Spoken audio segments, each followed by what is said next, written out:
Good morning, peeps. How are you all today? We had the most glorious rain last night. It bucketed down.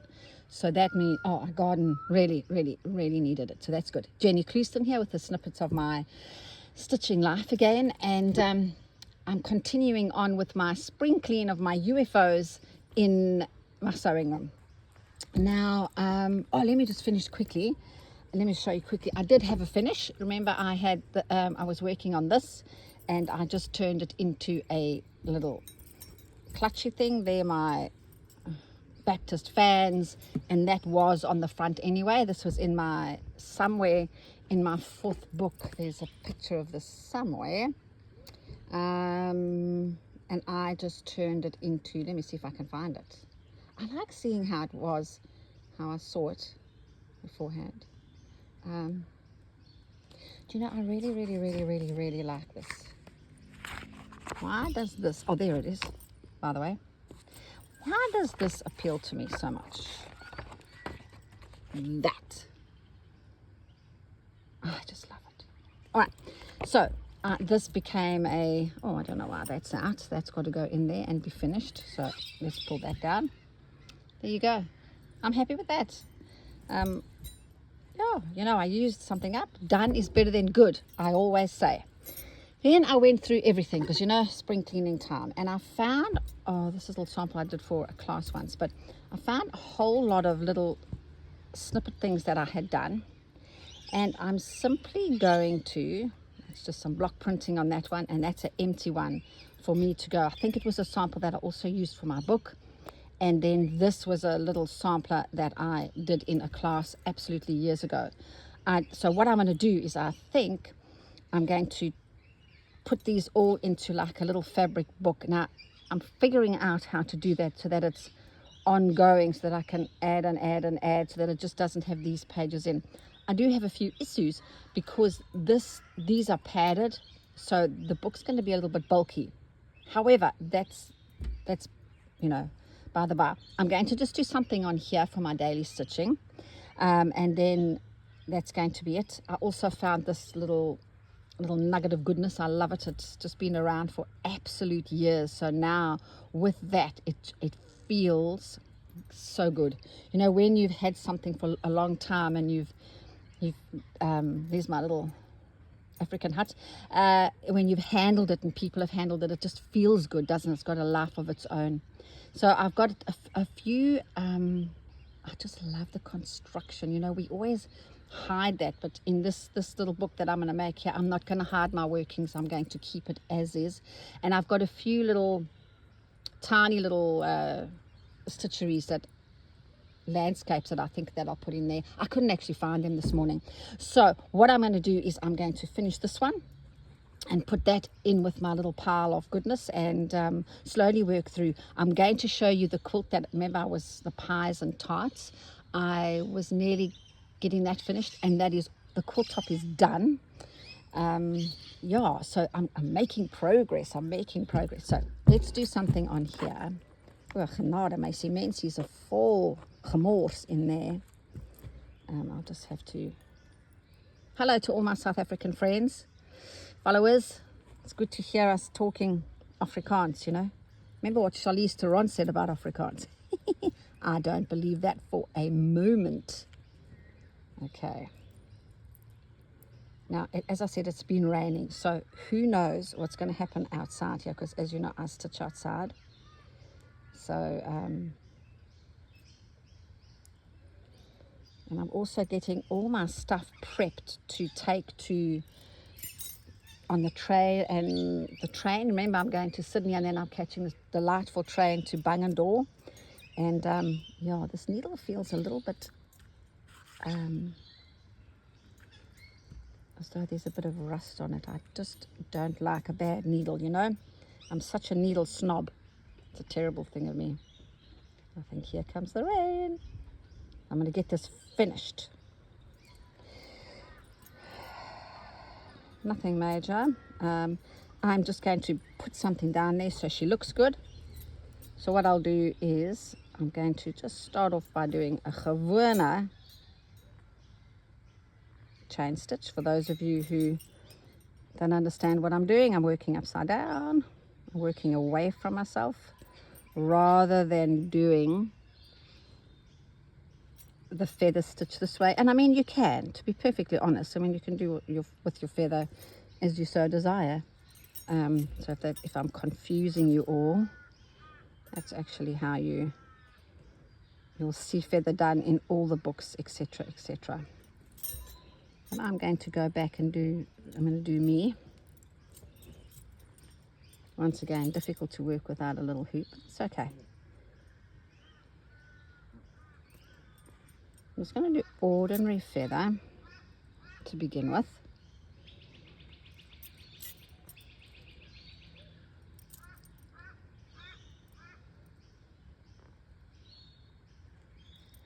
And then I'm going to break into a knotted feather.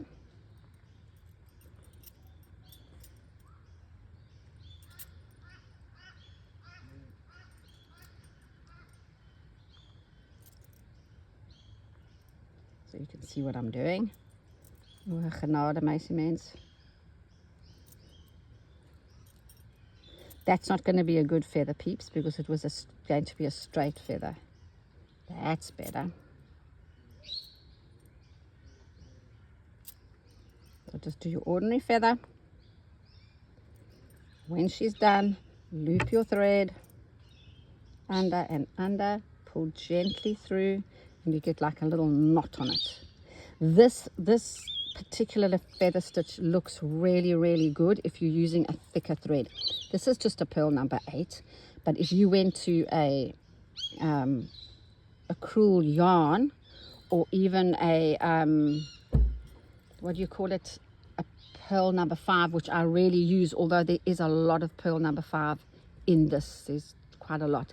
That works really well. Now what I'm going to do is I'm just going to branch off into a straight feather stitch. So that's, you know, remember, as I've explained to you before, there's no central line in a feather. It's not like a fern or whatever, but in order to do, I'll just show you the difference. So there I'm going down, because we're going to use that line now. Let me just, so I'm going to do a straight feather. So I'm going to reinsert my needle once again in line with that, but instead of forming a perfect little V like all these were, I'm actually going to come out directly underneath where that stitch formed that V. Can you see it looks different? And then I'm going to do another one close to it. This straight stitch is used a lot in crazy quilting. Let me just get rid of this thread. As I said, I apologize for being so awkward without a hoop. Now you can see that this, as I always said, I never ever stitch with only one piece of fabric. I always have those scissors, are they in here? No. There you go. And this is lined with that iron-on non-woven stabilizer. Can you see? It's supposed to be iron-on. Well, you can see I haven't done a very good job there, Jennifer. All right. So then, let's get some more of this color that I don't really like. I should have taken off my jewelry. It's tinkling away. So if I had this in a hoop and there were more layers to this ordinary calico, my stitches would lie much neater, and they would be more uniform. There's just not enough layers to keep the stitch contained, you know. I really, really, really would like to start a crazy quilt project, but if there's nothing, as I said, I'm going to keep very true to the spring clean. I can't get much done because I'm not going to be here for 3 weeks, because I'm going to be away. That doesn't mean I can't do anything. So I won't start a new paper piecing project for the train and the plane. I will just continue and use an existing one.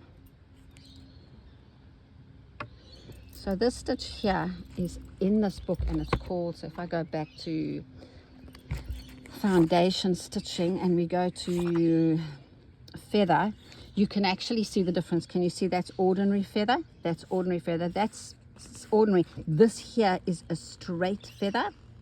And in here, right at the end, in the freeform embroidery, is the example of the knotted feather. Okay? So that's what they look like. That's the difference of them. And as I said, these stitches are not lying nicely, but it's a sampler, so I'm not really stressed about that. And once I give them a little bit of a press, they should, the fibers should relax a little bit and behave a little bit better.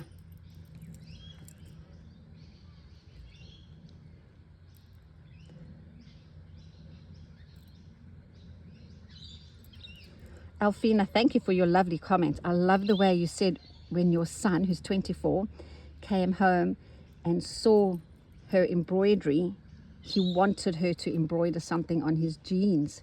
That made my heart sing. So there you go. As I said, once I give this a press, the threads are going to behave really, really well. I'm not forming a knot in these because this the calico is not very dense and I might see the bump of it, which won't make me happy. All right, so there you go. Now it still doesn't look all that nice, so what I might do is very quickly let's add some, let's turn this into something, because you know it's a sampler. I've got my alt jar here, so that's always handy, but I might not have what I need here. How much of this blue is in here? I might have to go inside and get something, peeps. Oh, hang on a minute, don't stress, I could have something in this one. What's that? Oh, that's nice and thick, so she can go down at the bottom. Right, let's start there. Start where you are, use what you have. Don't jump ahead, don't jump ahead. Be happy.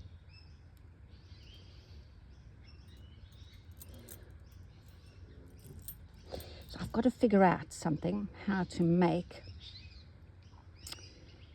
an ongoing book, but stitch them down as I go, and they're going to have, and you know me, I don't like complicated things. I don't want to have to sit here and get all carried away. I want it to be as simple as it possibly can be and use as few steps as possible and use as few products.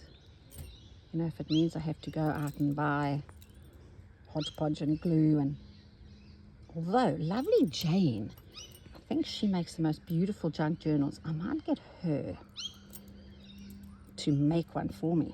Shall I do that? Yeah, I reckon. I'll just say, lovely Jane, come home from holiday and make me something. I have something in mind.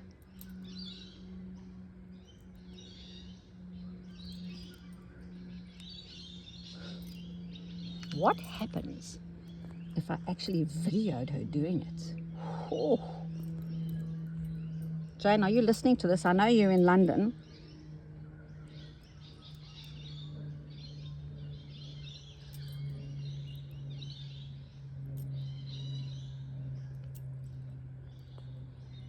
Okay. So nice and ugly little sampler. I think a sampler must be quite an ugly little thing. It can't ever be beautiful, because that means you're trying too hard. And you're not experimenting as much. So I reckon this back of this work is charming.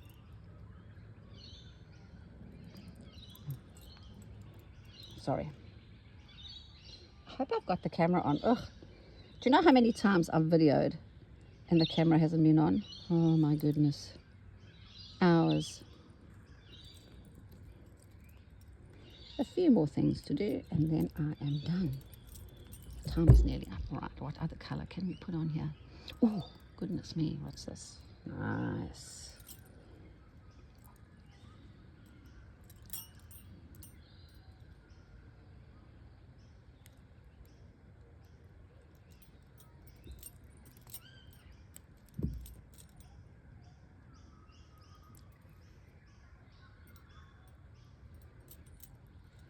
Has anybody got anything exciting planned except for lovely Jane, who's in London, living her best life?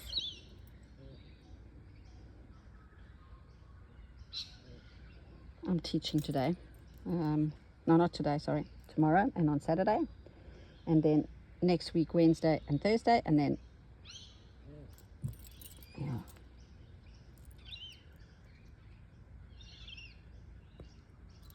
I do a colonial knot, as you know, people, as opposed to a Frenchie. Now what I'm going to do is I'm going to switch this camera off because you do not need to see me doing a whole lot of colonial knots. So with that, I'll see you in a while. I've been bombing along as my camera was switched off, and now I'm just going all the way to the top, adding extra little stitches to transform my feather stitch. Now, as you know, I always try very hard always to work in a hoop. So say for example, if I was working on this one properly, and it was this size, I would either cut the fabric big enough to fit into a hoop, or else I just simply get another piece of fabric. I have calico, strips of calico, and then I would just say, pretend this is a piece of calico, and I would just add calico to this, either baste the strips on, but I'm actually quite lazy, so I just staple them on and then that will take a hoop to handle that. But with my daily stitching, especially because it's quite impromptu, and I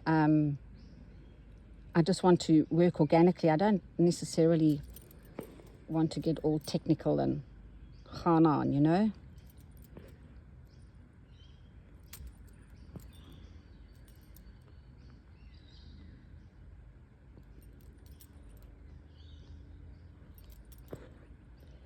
And then at the end of this, I will have completed another funny little UFO that, yeah, by rights I could have just sort of thrown away. However, she's quite delightful, tells a story.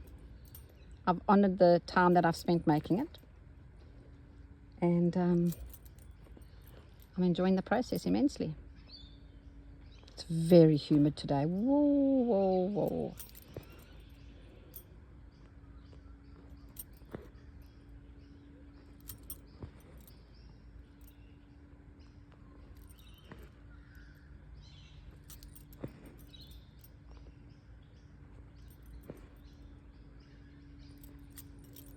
Keep your bottom tidy, Jennifer. Am I in focus, in frame, in whatever you call?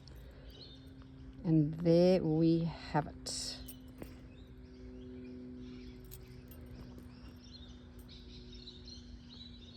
Nice big nipple at the top.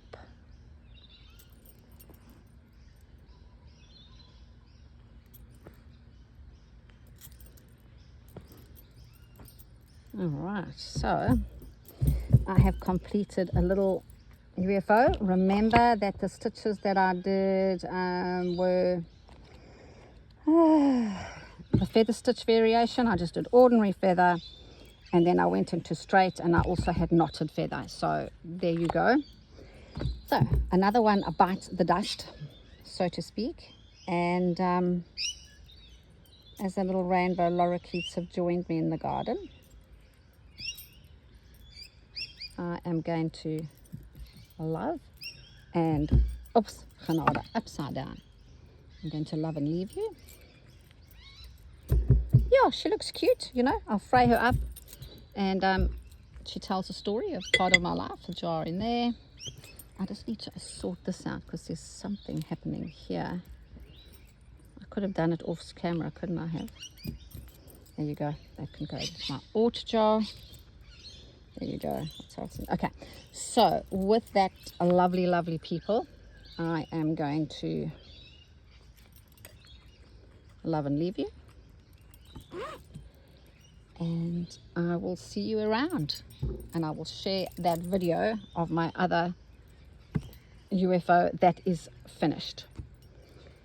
All right. So with that, it's goodbye from me. So let me lead you down the garden path. No, my garden's not big, but anyway, we've had so much rain last night, so see if I can see a brush turkey out there. there they go. It's outside our house. That's the creek. However, let me just take you through to the back of the house washing line, and you will see that I have finished putting this quilt together.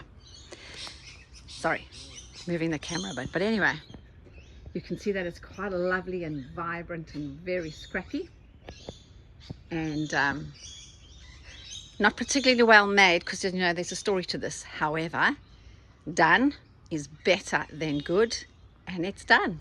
Woo-hoo.